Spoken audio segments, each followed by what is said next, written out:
शिष्य का लक्षण क्या है? गुरु दीक्षा क्या किसे कहा जाता है? शिष्य। शिष्य कौन? शिष्य कौन? केवल गुरु बना लेने से कोई शिष्य नहीं हो जाता। कंठी माला पहन लेने से कोई शिष्य नहीं हो जाता। ठीक है, जब दीक्षा होती है तो गुरुदेव हमको कंठी पहनाते हैं, हमको तिलक देते हैं, हमको एक परंपरा देते हैं, एक मार्ग देते हैं। ये शिष्य के बाहरी लक्षण हैं।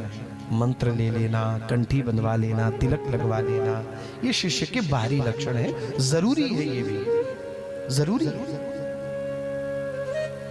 साधक के गले में कंठी हो, मस्तक पर तिलक हो, हाथ में माला हो, ये जरूरी है, पर ये बाहरी लक्षण है। केवल बाहरी लक्षणों से कोई शिष्य नहीं हो जाता, शरणागति नहीं हो जाती। दीक्षा, शिष्य माने समर्पण, शिष्य माने अनन्यता, गुरु वचनों पर श्रद्धा, गुरु चरणों में पूर्ण विश्वास, समर्पण। समर्पण का नाम शिष्य है, अनन्यता का नाम शिष्य है, अनन्य निष्ठा का नाम शिष्य है। केवल मंत्र लेने से कोई शिष्य नहीं होता भाई, वरना हमने तो बहुत से ऐसे देखे 20 गुरु बना लिए। एक नहीं 20 गुरु बना लिए महाराज, अभी भी कहीं ना कहीं गर्त में फंसे पड़े। हमने कई ऐसे देखे, कई ऐसी उदाहरण है।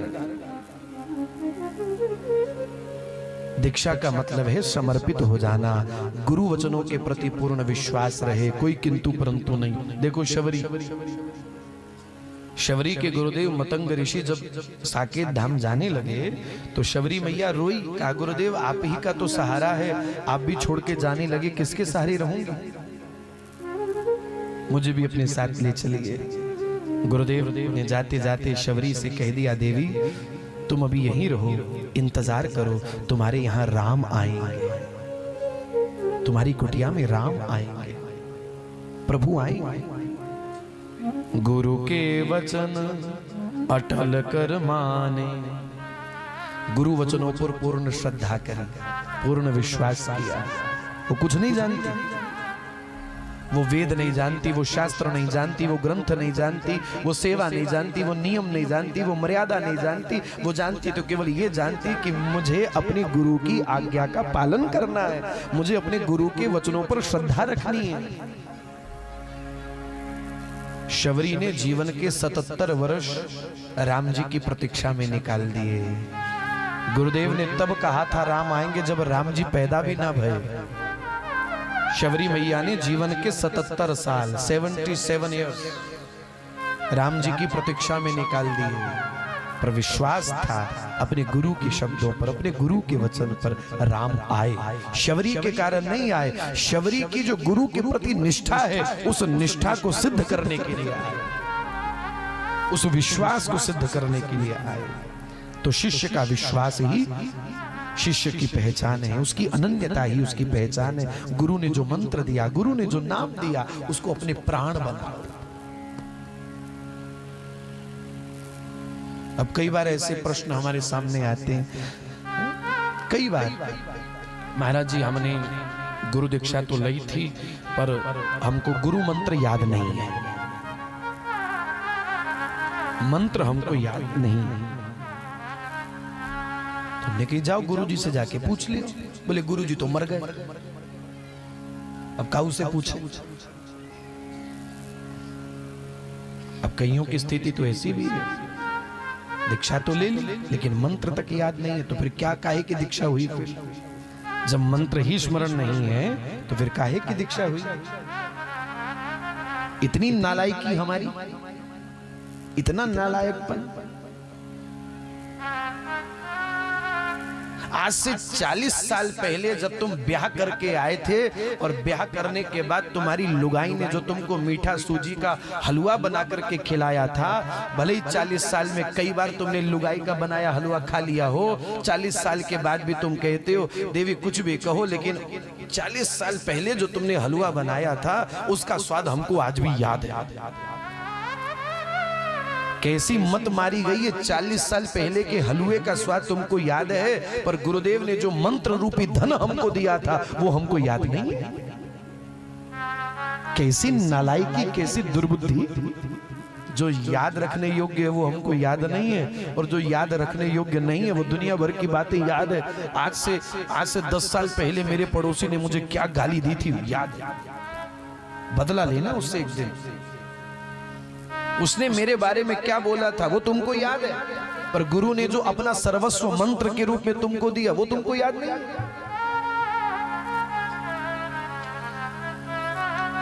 देखो, अगर मंत्र भूल गया हो तो गुरुदेव से पूछ लेना चाहिए, और यदि गुरुदेव नहीं है तो अब फिर क्या किया जाए भाई। ये फिर पछताओ, फिर तो पछताओ। ये तो बहुत बड़ा दोष हो गया। अब पछताने के सिवा कोई दूसरा चारा नहीं। बैठो, बस बैठे राम राम करते रहो। अब जो होगा सो होगा।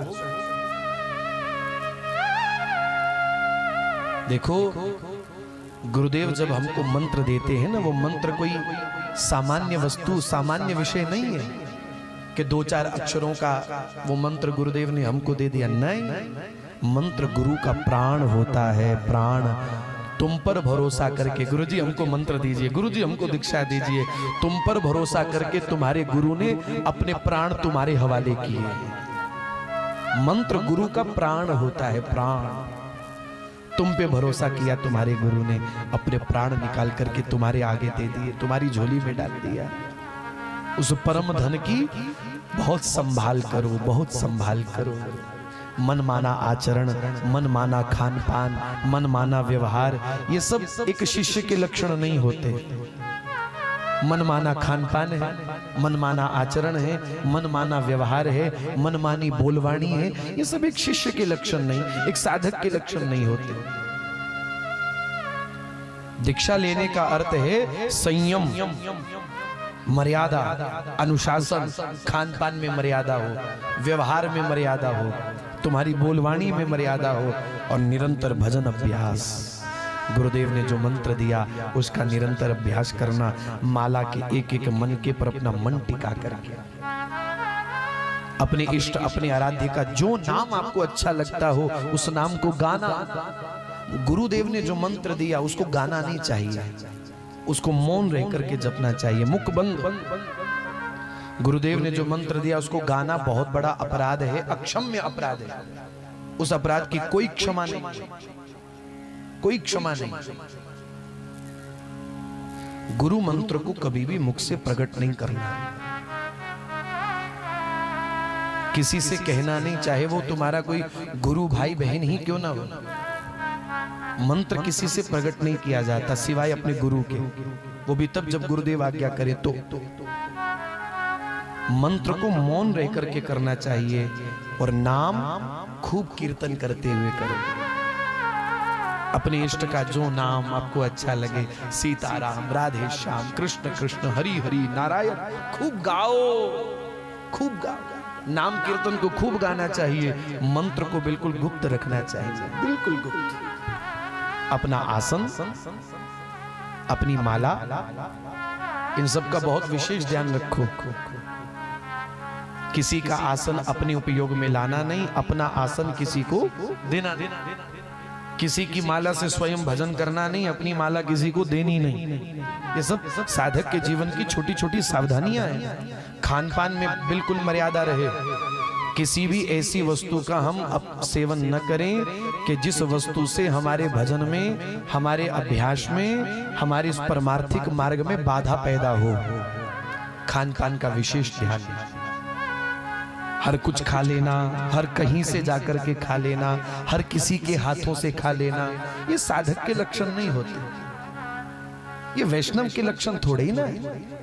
कहीं भी खा लेना और खाते ही रहना दिन भर, ये साधक के लक्षण नहीं है। हर कहीं से जा जा करके खा लेना, कोई शुद्धता का ध्यान नहीं है, कोई पवित्रता का, मान मर्यादा का ध्यान नहीं है। हर किसी के हाथों से बना हुआ खा लेना, वो कौन है, वो कैसा है, किस भाव से उसने वो बनाया है। क्योंकि बनाने वाले में जो भोजन बनाता है ना, तो भोजन बनाने वाले का जो भाव कुभाव आदि जो भी गुण अवगुण होता है उसके द्वारा बनाए गए भोजन में उसका वो स्वभाव प्रवेश करता है। मानिए इस बात को, समझिए। जब लुगाई कहती है अपने पति से, तुम तो ऐसे नहीं थे, जब से उसके साथ खान पान रखा तुम बिगड़ गए, तुम बदल गए हो। जब से उसके घर का तुमने खान पान कर लिया तुम बिगड़ गए हो, तुम बदल गए हो। तो क्यों बदल गए हो भाई? क्योंकि बनाने वाले का गुण अवगुण स्वभाव सब बनाते हुए उसके भोजन में प्रवेश करता है। और जैसा खाओ अन्न वैसा बने मन। हर कहीं से खा लेना, हर किसी का बना हुआ खा लेना, ये एक साधक के जीवन। ठीक है, कोई साधक नहीं है, भक्त नहीं है, वैष्णव नहीं है, तो जो मर्जी करते चलो, मन माना आचरण, बाद में पछताओ भले ही। एक गुरु के लाल के जीवन में, एक वैष्णव के जीवन में, एक साधक के जीवन में, जो भक्ति मार्ग पर चलना चाहते, जो इस परमार्थिक मार्ग पर चलना चाहते, उनके लिए तो बहुत सावधानी रखनी चाहिए। तो शिष्य का माने समर्पण, अनन्यता, गुरु वचनों पर श्रद्धा, गुरु चरणों में समर्पण।